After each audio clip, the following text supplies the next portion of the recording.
Hello, fun people. How are you doing? Are you okay? Good.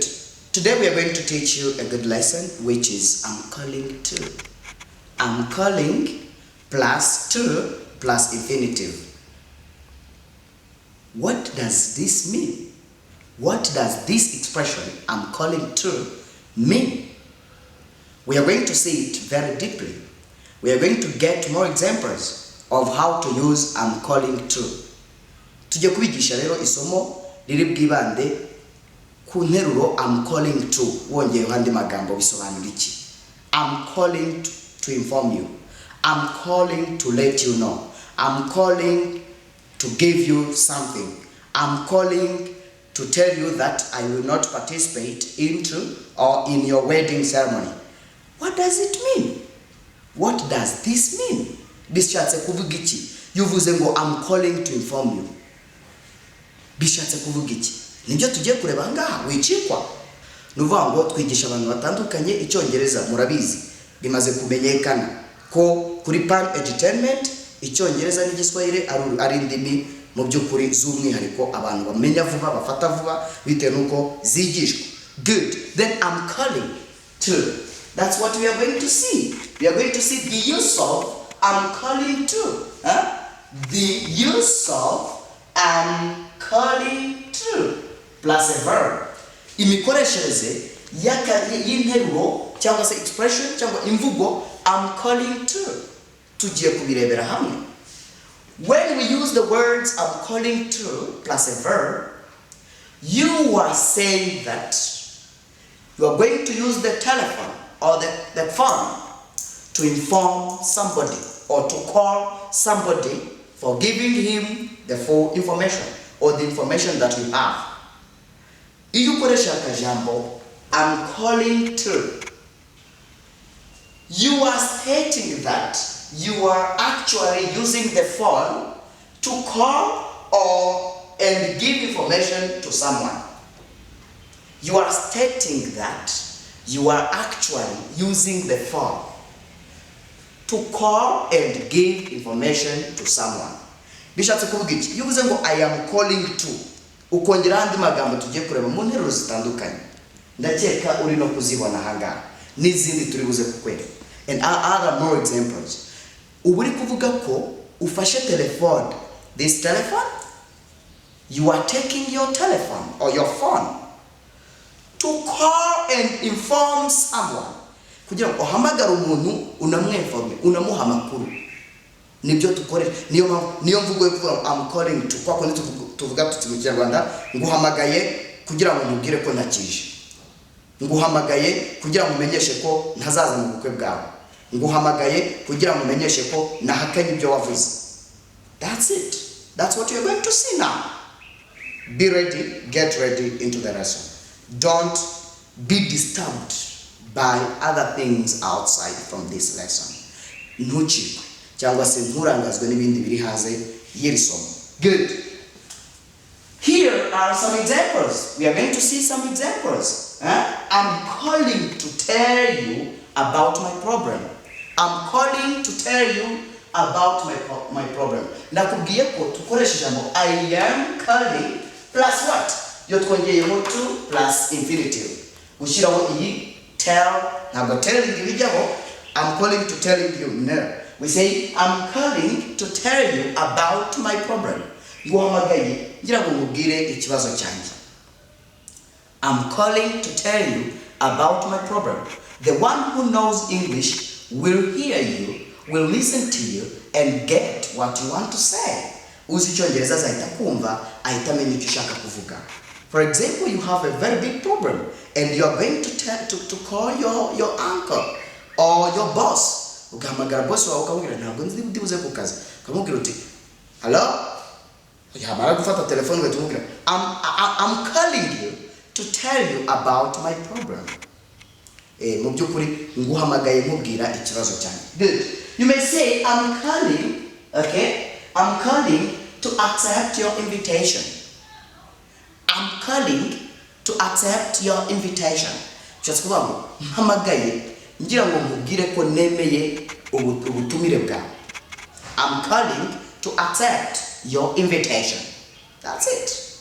That's a very good example that you should use each and every day. If you want to learn English, it's better to know these things. I'm calling to accept about your invitation. I am calling to give you the last warning. I'm calling to give you the last warning. Nguhamagaye cyangwa mpamagaye kugira ngo nguhe umuburo wa nyuma, nkuburire bwa nyuma, hato nuramukuye n'ikibazo utazagira ngo sinakubwiye. I'm calling to give you the last warning.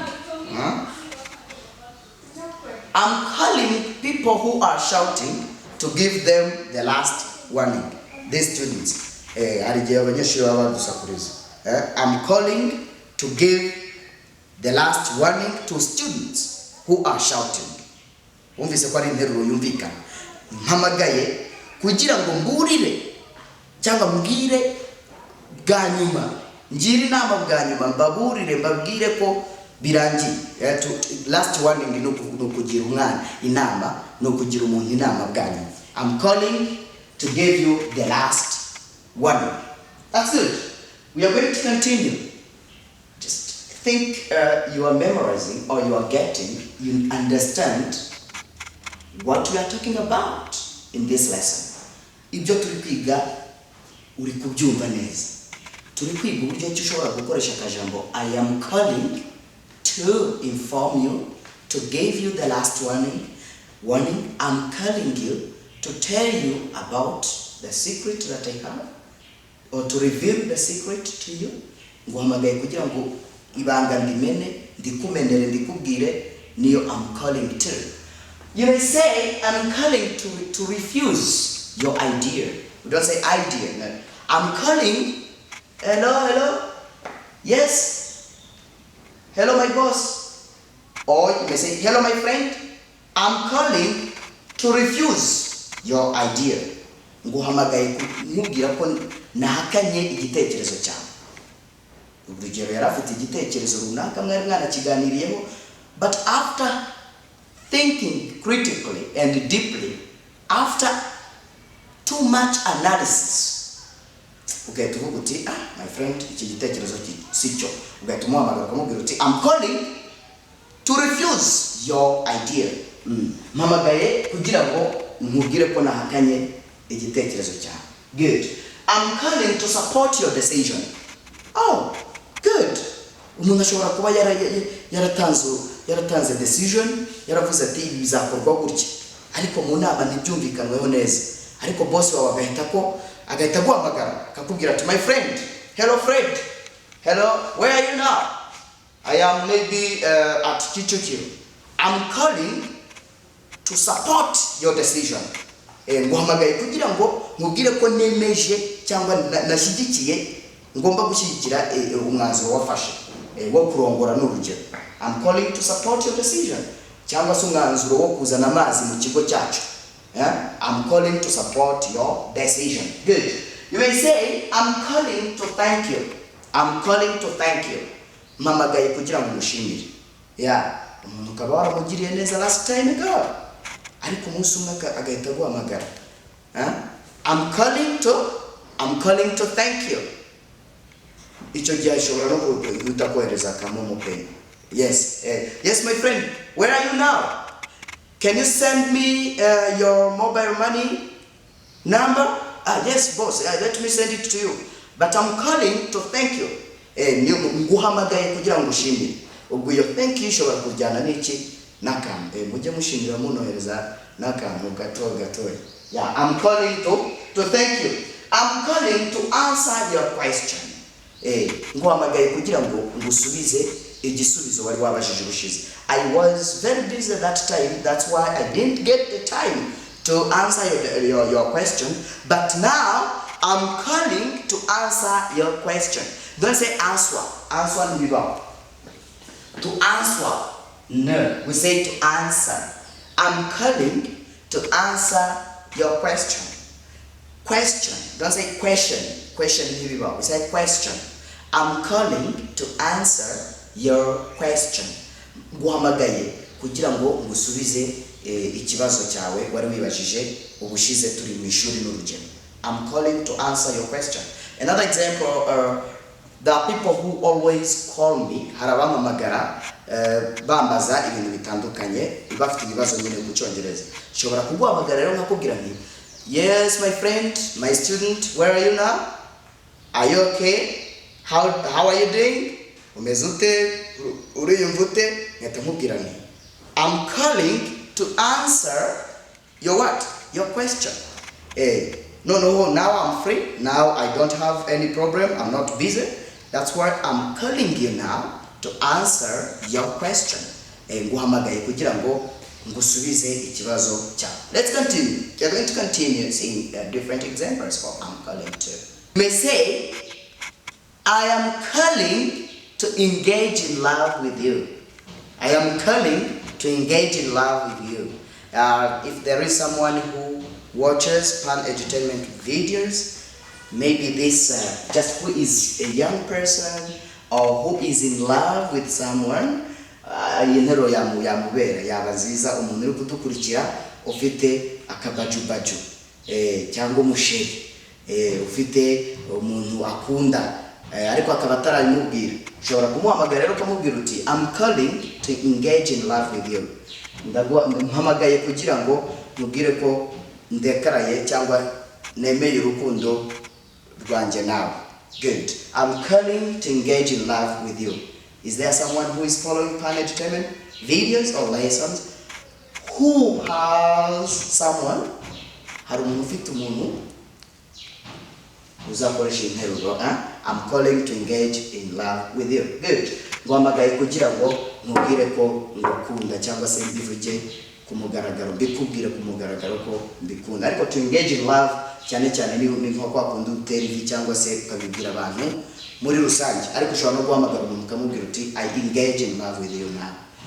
Ubu ndi mu rukundo nawe narapafutse.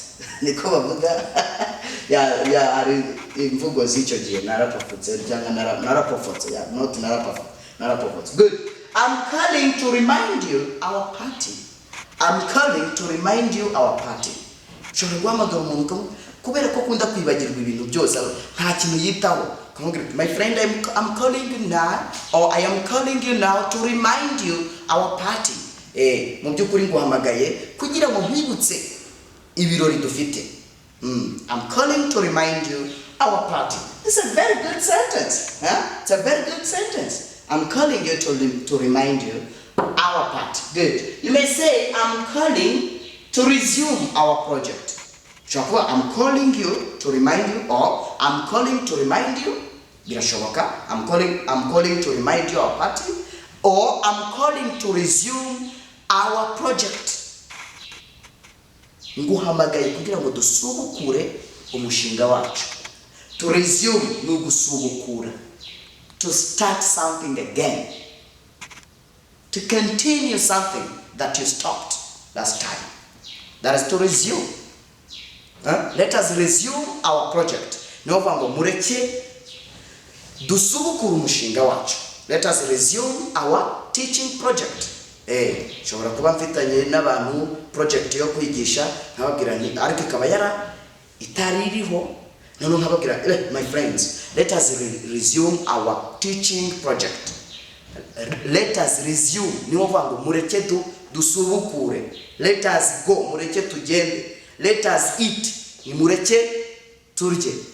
Buriya kwigisha rero ni nko kubonekerwa cyangwa se ni nko kujya mu mwuka. Hari igihe nyine mwarimu agira atya akajya mu mwuka akajya mu tundi ariko akagaruka. Icyo turi kwiga kakanya ntabwo ari let us go, let us, ariko nabyo ni ingenzi kugira ngo bimenye. But we are now talking about I'm calling to. For example, you may say I'm calling to inform you that I will no longer be with you anymore. Nguhamagaye kugira ngo nkubwire ko nkumenyeshe ntazongera kuba ndi kumwe nawe na rimwe. I'm calling to tell you that you are no longer my friend. I'm calling to tell you that you are no longer my friend. urumva ko I'm calling ijyana na to tell, to go, to drink, to come, to teach. Yeah. None umuntu akubwiye ngo I'm calling to tell you that you are no longer my friend. Cyo gihe ni ngovuga ngo nguhamagaye nkubwira ko utakiri inshuti yanjye. Kubera ko yenda warampemukiye. Yeah, good. I'm calling to tell you that I'm going to give you everything I have. I'm calling to give you that, or to tell you that.